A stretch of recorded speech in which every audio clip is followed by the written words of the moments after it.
মানে প্রথম রান্নাঘরে আসলাম খিচুড়ি পাকানোর জন্য। আর যেহেতু আজকে বাইরের ওয়েদারটাও ঠান্ডা, প্রচুর বৃষ্টি হচ্ছে সারাদিন, তো আসলে হঠাৎ করে সন্ধ্যাবেলা মনে হলো যে না একটু বিরিয়ানি খাই, খিচুড়ি খাই। যেহেতু ঘরে সব কিছু আছে, গরুর মাংস আছে, চাল ডাল সব কিছুই আছে, তো এই জন্যে আসলে একটু সাহস পেয়ে গেলাম যে না, হঠাৎ ডিসিশনে এই রান্নাটা করতে আসলাম। তো আপনাদেরকে ইনশাল্লাহ আমি দেখাবো। আমি কিন্তু পারি না রান্না করতে, তো জীবনে প্রথম রান্না করতেছি। আমাকে সবসময় আমার আম্মা, আমার ওয়াইফ বা আমার ভাইয়া সবাই বলে যে তোকে তো রান্না করে সবাই খাওয়ায়, একটা দিন তুই সবাইকে রান্না করে খাওয়া।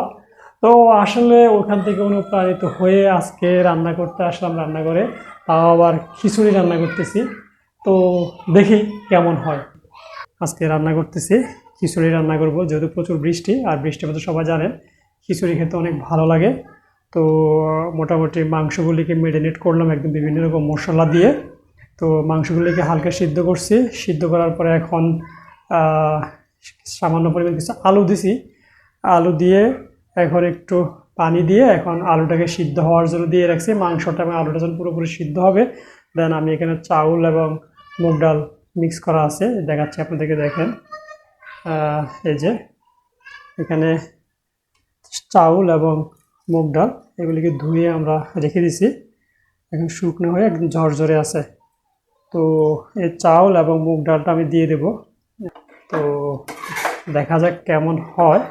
আশা করি ভালো হবে, কারণ যেহেতু ওইখানে আমার আম্মা আমাকে হেল্প করতেছে। আমার আম্মার পাক কিন্তু মাশাল্লাহ অনেক ভালো হয়। মাংসটা সিদ্ধতে দিছি আলু সহ, দেখি কি অবস্থা। কি চমৎকার গন্ধ, এত সুঘ্রাণ, মনে হয় এখনই খেয়ে ফেলি। তো মাশাল্লাহ কালারটা ক্যামেরায় কেমন আসতে বুঝতেছি না, বাস্তবে কিন্তু কালারটা অনেক সুন্দর আসতেছে। আলু আর মাংসটা একসাথে সিদ্ধ হয়ে যাবে, কেন আগে মাংসটা দিয়েছিলাম সিদ্ধ হওয়ার জন্য, মোটামুটি অর্ধেক সিদ্ধ হওয়ার পরে আলুটা ঢাইলা দিয়েছি। আলু সিদ্ধতে বেশি সময় লাগে না। তো এখন আলু এবং মাংস দুটো একসাথে সিদ্ধ হচ্ছে, কিছুক্ষণের মধ্যে আশা করি আলু এবং মাংস দুটোই সিদ্ধ হয়ে যাবে। সিদ্ধ হয়ে গেলে দেন এখানে চাল দিয়ে দেব। কি গরম! এবার ভালো মতো মাংস, আলু, ডাল, চাউল সবটাকে মিক্স করে নিতে আসি। তো পানিটা আমি দিয়ে দিলাম, লবণও লাগবে, একটু লবণও দিয়ে দিলাম। এখন সবটাকে পুরোটাকে একদম মিক্স করে এখন ঢাকনা দিয়ে রেখে দিব। কিছুক্ষণ পর আইসা আমরা আবার দেখব কি অবস্থা। আলহামদুলিল্লাহ, ফাইনালি রান্না শেষ।